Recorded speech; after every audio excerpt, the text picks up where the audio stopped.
Kenapa hanya menangkap beberapa pelaku? Itu kesulitan. Hanya 3 pelaku loh nih. Polisi karena udah capek mencarinya tidak berusaha semaksimal mungkin hingga akhirnya keluar DPO. DPO itu sama kayak gini lah, kayak cuci tangan. Hola netizen yang tercinta, polisi merilis 3 pelaku Vina Cirebon yang sampai saat ini masih berstatus buronan atau DPO. Identitas para pelaku diumumkan tidak lama setelah film Vina sebelum 7 hari tayang di bioskop. Filmnya sebagian besar diangkat dari kisah nyata kasus Vina Cirebon itu viral beberapa hari setelah penayangannya. Banyak netizen yang budiman merasa pilu menyaksikan apa yang dialami korban, hingga marah karena sampai saat ini 3 pelaku masih belum tertangkap. Apalagi salah satu pelaku yang belum berhasil diamankan itu diduga sebagai otak dari kasus ini. Dia adalah Peggy alias Perong alias Egy. Polda Jabar mengumumkan daftar DPO untuk diawasi, dimintai keterangan, ditangkap atau diserahkan ke Ditreskrimum Polda Jabar. Sayangnya, informasi DPO yang dirilis hanyalah identitas singkat pelaku. Tidak ada foto yang memperlihatkan tampang si pelaku yang masih buron tersebut. Nah, gimana nih menurut netizen yang terhormat? Silahkan berkomentar ya.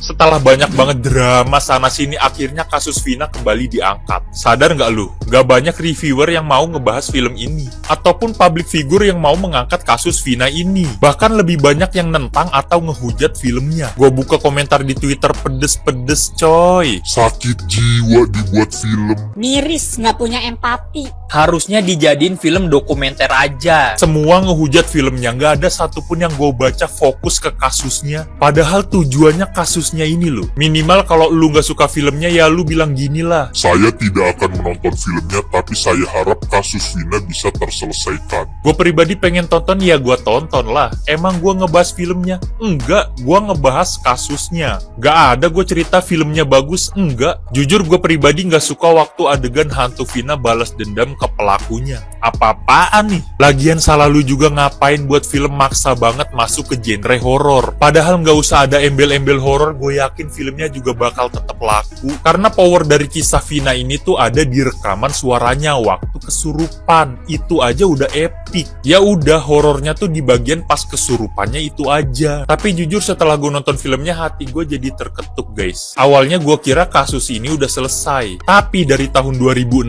sampai sekarang, pelaku utamanya masih belum ketangkep. Hilang gitu aja. Anak siapa, mukanya kayak gimana, gak ada yang tahu. Aneh banget kan? Gue pribadi gak memperdulikan kontroversial tentang filmnya. Tapi gue sangat peduli sama kasus Vina ini. Dan alhamdulillah tadi pagi gue lihat masuk podcast Denny Sumargo. Dan kasusnya resmi diangkat kembali oleh Polda Jabar. Jadi gue sempet diskusi sama temen gue, reviewer film juga yang ada di X Twitter. Kok anak Twitter pada bungkam kasus Vina ini sih? Katanya, nggak gitu bro. Filmnya ini udah keterlaluan banget. Mengeksploitasi kesadisan, pelecehan. Ketahuan banget nyari cuannya dengan dijadikan film horor. Apalagi pemeran utamanya ini masih di bawah umur. Gue jawab, iya sih gue setuju. Tapi orang-orang kenapa nggak mau ada yang nge-up kasusnya? Malah lebih banyak fokus ke menghujat filmnya. Gak gitu bro, nanti kalau kita ngebahas kasusnya malah dikira mempromosikan filmnya. Jadi nanti aja tuh, kalau filmnya udah turun layar, baru gua nge-up kasusnya. Yakin lu kasusnya bakal ke-up lagi? Dari tahun 2016 lo ini. Gue yakin mah kagak bakal ke-up lagi. Ketiban sama berita-berita lain. Gue udah nonton filmnya bro, jujur gue juga kurang srek sama filmnya. Tapi film ini mampu membuat gue sadar harus di-up lagi nih kasusnya. Karena emang banyak banget tanda tanya di kasus ini. Kalau lu sadar nih, setelah kasus Vina ini dijadikan film, ada yang ngehujat doang.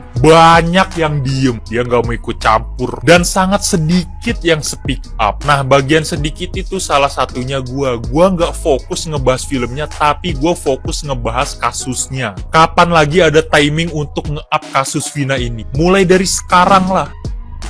Kasus dari Vina dan juga Eki akhirnya dibuka kembali Dan kali ini yang menangani adalah Polda Jawa Barat. Tadinya adalah Polres Cirebon, namun setelah 8 tahun nihil tidak ada hasil dari pencarian 3 DPO, akhirnya diambil alih oleh Polda Jawa Barat. Dan kalau kalian baca di portal berita, di situ Polda Jawa Barat itu juga menjelaskan sobat cerita bahwa 3 DPO ini tidak ada kaitannya dengan kepolisian atau anak polisi atau yang lain-lain, karena banyak beredar begitu ya di netizen yang menyatakan kenapa 3 orang ini tidak bisa ditangkap sampai 8 tahun, katanya ada kaitannya sama polisi. Ternyata nggak ada ya. Justru korban yang meninggoy ini adalah Eki. Eki ini adalah anak dari polisi sobat cerita. Nah, kalau kalian penasaran sebenarnya seperti apa runtutan kasus ini sampai akhirnya dibuka lagi, salah satunya juga karena adanya film Vina Sebelum 7 Hari. Teruntuk Bapak polisi yang ada di seluruh Indonesia, teruntuk Bapak Kapolda dan Bapak Kapolri yang ada di seluruh Indonesia. Ini Pak, ini menurut aku Pak, ini menurut aku. Kalau aku salah minta maaf. Setauku polisi itu kan nggak sedikit Pak, ya kan? Dari tingkat yang di perdesaan ataupun tingkat di kelurahan itu ada namanya Babinsa, ya kan?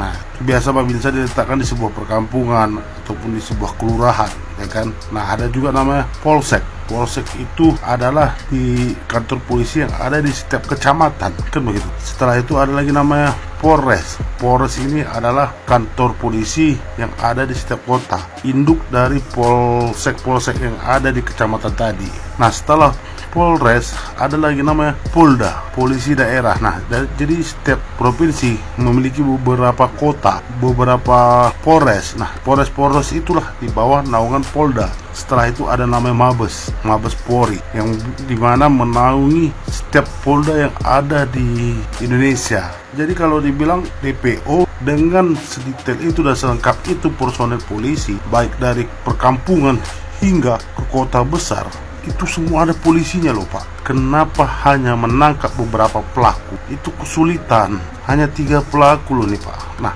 jadi tidak hanya kasus Vina ini loh, banyak juga masyarakat yang melaporkan tindak kejahatan. Ya udah, polisi karena udah capek mencarinya tidak berusaha semaksimal mungkin hingga akhirnya keluar DPO.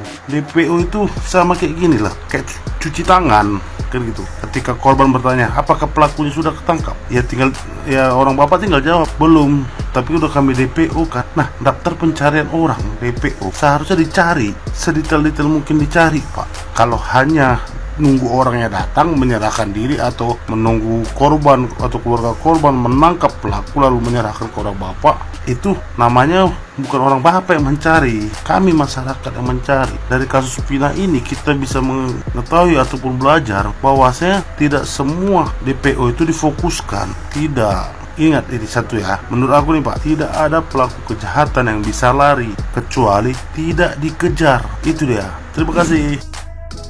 Penyelidikan tetap dilakukan oleh kepolisian dan akhirnya berhasil mengungkap 11 tersangka. Dan 8 telah ditangkap dan 3 lagi masih buron sampai saat ini. Dari 8 pelaku yang ditangkap, 7 diantaranya dihukum seumur hidup dengan pasal pembunuhan berencana dan persetubuhan anak.